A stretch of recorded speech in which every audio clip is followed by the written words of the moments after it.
Welcome to A Dose of Feel Good. I'm your host, Whitney Bischoff, and today we are talking about pausing and celebrating. You can see full show notes at doseoffeelgood.my.canva.site. Now let's dive into today's episode.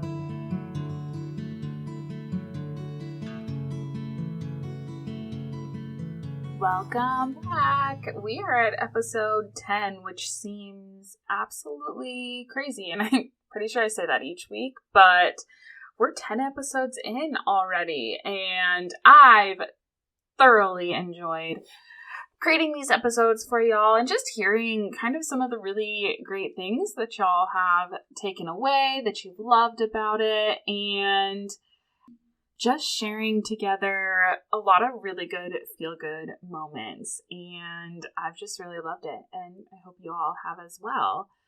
Today we're going to talk about pausing and celebrating, and we're going to get a little messy before we talk about what it means to celebrate, which is one of my favorite things in the whole world. But I say we're going to get messy because this comes from a place of a lot of people experience grief in some way, shape, or form. It doesn't always have to be grief related to losing a loved one. It can be grief of any type of loss. I know I talk about this quite a bit, that obviously I work in the college setting, and so there's grief with going into the real world and being an adult for the first time and what that means, and really leaving behind basically everything that you knew before. It can be grief over losing just relationships, friendships, those types of things. But there is a lot of grief. I'll get into that a little bit more of what that means to me. But I think it causes just this anxiety, this worry, a lot of the times, not maybe full-on clinical depression, but depression episodes, which, I mean, like, anyone who's ever experienced grief, especially related to losing a loved one, some moments you feel really great, you're handling it great, you're honoring them, and other times it's just so hard. Just trying to think of, everything that they might be missing or life that you've experienced without them. And it's hard. And it can go in waves all over the place. And it sometimes makes us feel a little crazy. At least I do, for sure. But I say all of these pieces, especially related to grief, because life is short, and I know I've said that before, but even when it's hard, one of the things that I really like to do is focus on the little wins. It can be the smallest things, and especially in terms of grief, it can just be, I was able to make it through the day, and sometimes that's all we can do, but pausing and celebrating that we did make it through is just as powerful as the big moments to celebrate, the big milestones.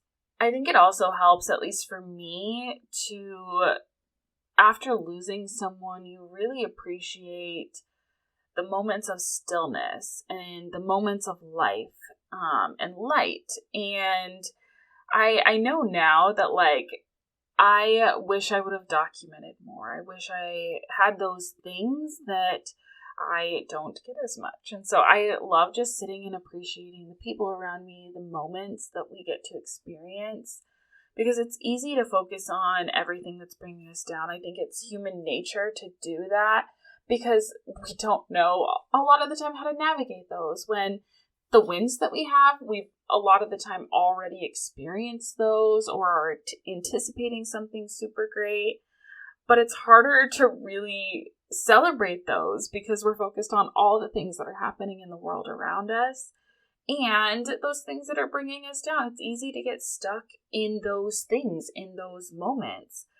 But I really just, again, we're going to practice pausing. I want to pause and just tell you, whoever's listening right now, you've come so far. All of those things that you thought you couldn't get through, that were going to be the end of the world, you did it. You've come very far.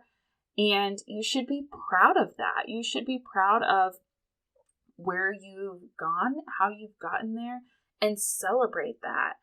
And really realizing that you are capable of so much more than you know or realize, because you're able to get through those wins and those hard moments. I also think it's helpful because it reminds us to not take any moment for granted and do all of the things we want to do. I said it at the beginning, life is short, and when we appreciate those moments and do what makes us happy, we're living in the moment, and it has this reach that when we're not here any longer, people can still kind of remember us or see kind of the things that brought us joy. And I just get so much encouragement through that, which may seem a little back and forth, but I do really think that, we're going to experience grief in life, but when we can pause and celebrate us in our moments, even when we're not here anymore, it teaches people to do the same. And I think that can be really powerful.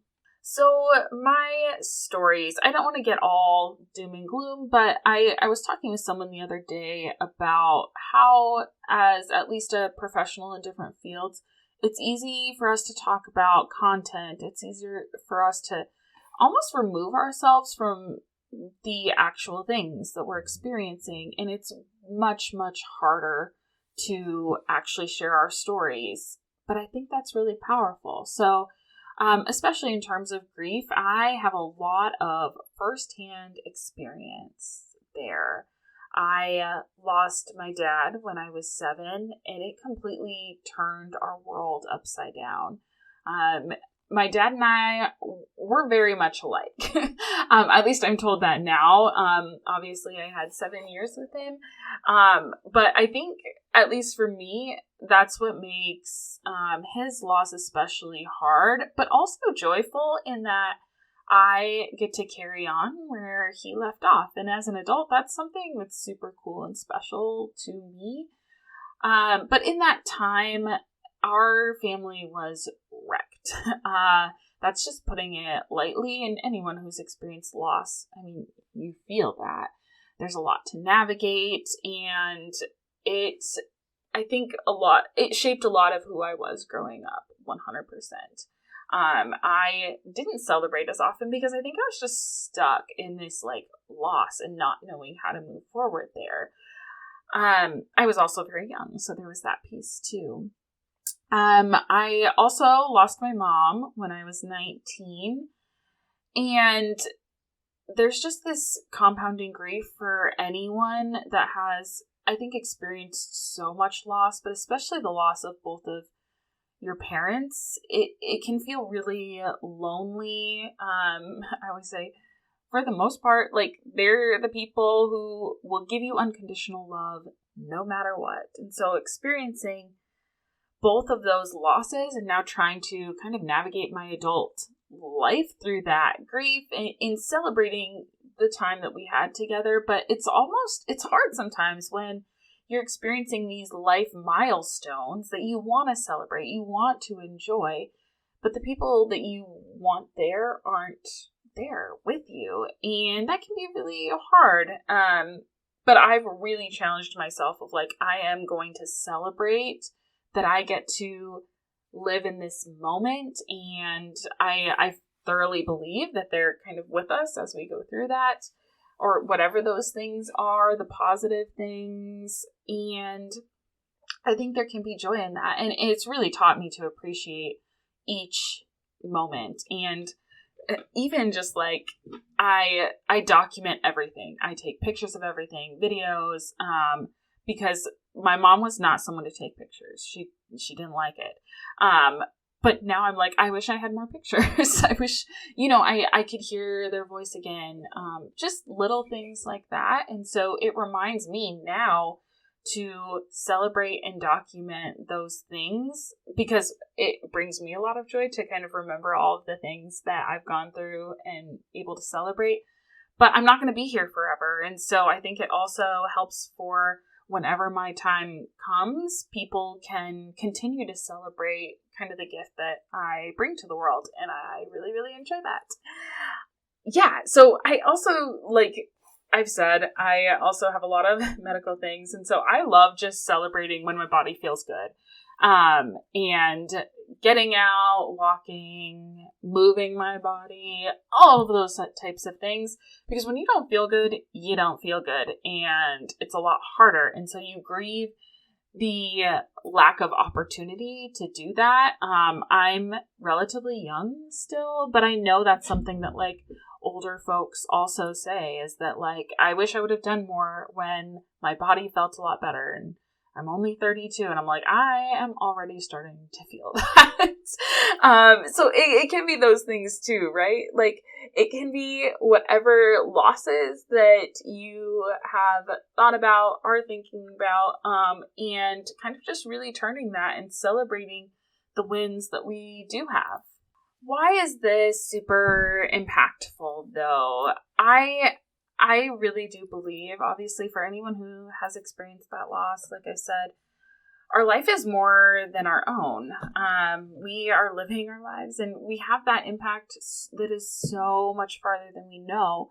And I know that's how I started this whole podcast, but I do think it's really important to remember that, and that whenever our day comes, our legacy lives through our captured moments and how we choose to live life. And I want us to choose to celebrate. I want us to choose to pause and appreciate each moment and each gift that we have and go all out with the celebrations. I think it's just so fun to be able to do that and really live in the moment that we are given. Because life isn't meant to be a grind. It isn't meant to be focused on all of the hard things. We all know life is hard. But it's meant to be enjoyed, and it's meant to share with each other, and that comes from celebration. We celebrate all things all the time, and I just love celebrating too.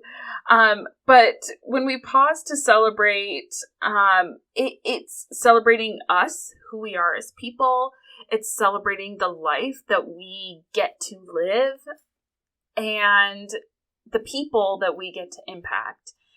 And celebrating all of those things, at least for me, helps me get through the days that are especially hard, or when those grief moments and waves come.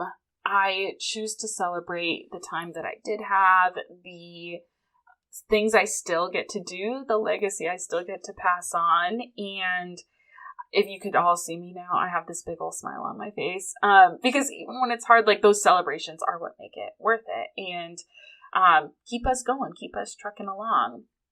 It's celebrating what refills our own cup, but also understanding and celebrating the lasting impact that we have on the world around us. And I'm an extrovert, and so I tend to really focus on the impacts that I get to leave everyone else. But I think it is also celebrating like the wins that we've experienced ourselves, which can sometimes be a lot harder. But both are just as important. Both bring that celebration to light and to life. And I just love that so much. So what are our takeaways for this week? They're going to be short and sweet, but I want you to document your wins, whatever that looks like for you. I think I said this before. I document each day what my win is, and then I can go back year over year and reread them. And I'm like, I'm celebrating this moment all over again. It can be taking pictures, and you can look back through those. Whatever that looks like to you, but document those wins, because on the hardest days, at least for me, I can go back and read, these are all the wins that I have, even when I can't think of them in that moment. And so having those documented, I think really helps with coming back to celebrating and finding the joy, even when it's hard. Not only documenting the wins, but I think it's really important to share our wins. Celebrate together, make it a community. We're not meant to do life alone. And so share whatever those wins are, and you never know. Someone might just need to hear that, whatever your win is, and they can pause and be like, oh, you know what? I had that win too, and I didn't even think of it that way. So document your wins, share your wins. really taking time to pause and relax, not be on the go, go, go. Pause and appreciate life. And that can mean just sitting out on your deck, soaking in the sun. That's my go-to. It can be, reading somewhere, floating in a pool. I don't really care. But making sure that you're taking those moments to relax. And the last thing, which is my most favorite, and if y'all take nothing away from this episode, this is the one thing I want you to do. Throw yourself a party. Like, celebrate you. It doesn't have to be your birthday. It doesn't have to be a special occasion. But throw yourself a dang party, people. And if that's what it takes to really go over the top and celebrate who you are and what you bring to the table, I will show up. So if y'all have yourself parties, please invite me, because I will come. I will celebrate you, and we will have a really great time. And I think you should really be reminded from those that are around you that you are a gift. And when we doubt ourselves, celebrating us and having those reminders are especially important. Thank you so much for listening, and I hope you are feeling ready to conquer the week and let your impact ripple out to the world around you. Let's connect on Instagram and Threads at Dose of Feel Good Podcast. If you're loving the podcast, I'd love it if you'd hit that subscribe button and leave a review. Until next time, share your own dose of feel good and never underestimate the power of positivity.